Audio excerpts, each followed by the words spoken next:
Día 93. Tercero, importancia del libro en los cristianos. El tema de la obra está resumido en Hechos capítulo 1, versículo 8. El procedimiento común de un historiador en ese tiempo era resumir su obra anterior e indicar el contenido de la nueva. Lucas resume el contenido de su primer volumen en Hechos capítulo 1, versículos del 1 al 3. Y el tema de su segundo volumen se presenta con las palabras de Jesús. Serán mis testigos tanto en Jerusalén como en toda Judea y Samaria, y hasta los confines de la tierra. Leer Hechos capítulo 1, versículo 8. Aquí se nos da en efecto un bosquejo del libro de Hechos. Los propósitos primordiales del libro parecen ser, primero, narrar una historia. No se debe subestimar la trascendencia de Hechos como relato histórico de los orígenes cristianos.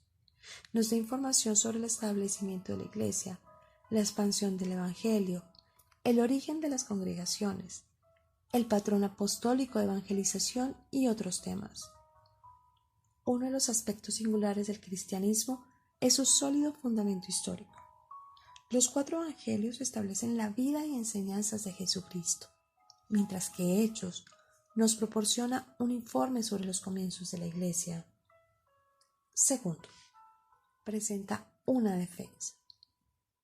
El libro de Hechos registra varias defensas del cristianismo presentadas tanto a judíos, leer en Hechos capítulo 4 versículo del 8 al 12, como a gentiles. Hechos capítulo 25 versículos 8 al 11, con el objetivo de que respondan al Evangelio con fe. Muestra además cómo la Iglesia primitiva le hizo frente al pensamiento pagano y judío, al gobierno romano y a la sociedad helenística. Probablemente Lucas escribió esta obra mientras Pablo estaba detenido en Roma a la espera de juicio. La mejor defensa que Pablo podía presentar hubiera sido un informe acerca de la vida de Jesús, una historia del origen de la Iglesia, incluyendo su propia obra misionera, y una colección de sus cartas. Tercero, dar dirección.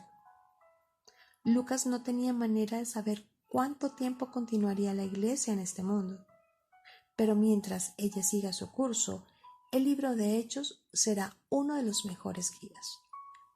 En este libro vemos cómo se aplican ciertos principios básicos a situaciones específicas, especialmente en el contexto de las aflicciones y la persecución. Estos mismos principios siguen siendo pertinentes hasta la venida de Cristo. Cuarto, destacar el triunfo del cristianismo frente a la oposición.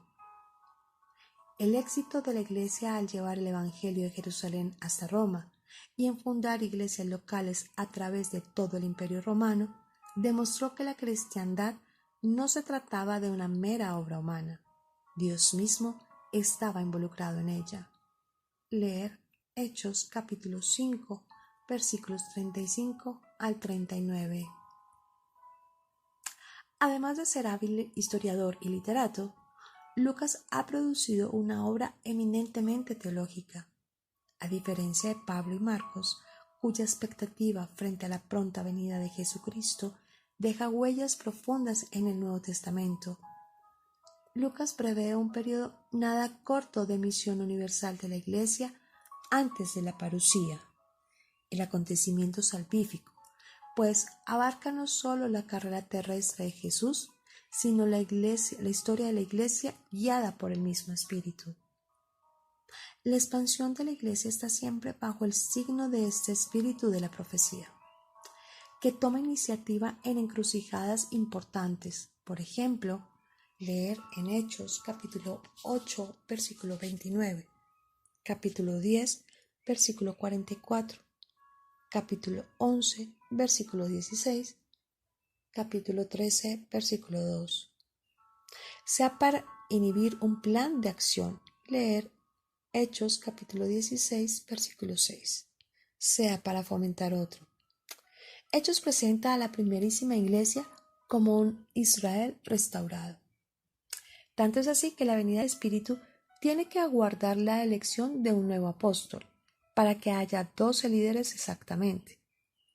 Las promesas hechas a Abraham tienen que cumplirse, pero esto sucede precisamente en Jesús al decir de Pedro. Leer en Hechos capítulo 2, versículos 14 al 36. Más tarde, en su misión que por definición se dirigía a los gentiles, Pablo también buscó comenzar su predicación en la sinagoga de cada ciudad, de la diáspora. Lucas repite esta pauta 7 veces.